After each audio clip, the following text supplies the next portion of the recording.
On a quiet rainy afternoon, a tiny raindrop slid down from a gray cloud.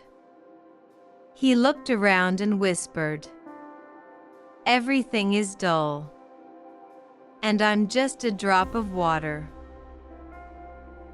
Just then, the clouds slowly parted, and a warm ray of sunlight touched the little drop. "Why so sad?" the sun asked kindly. "I'm too small to matter," said the raindrop. The sun chuckled.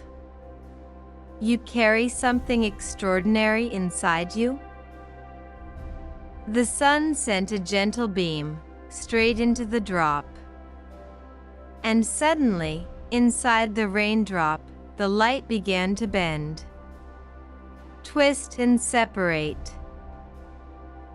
7 colors danced inside the tiny drop like a hidden treasure box opening. The raindrop stared in surprise. "Was all this inside me?"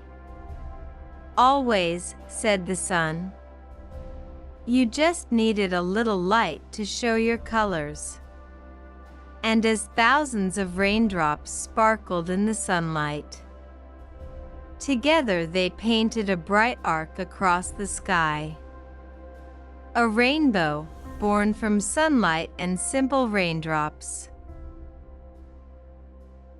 So remember, even the smallest drop can create the most beautiful colors when the right light shines on it.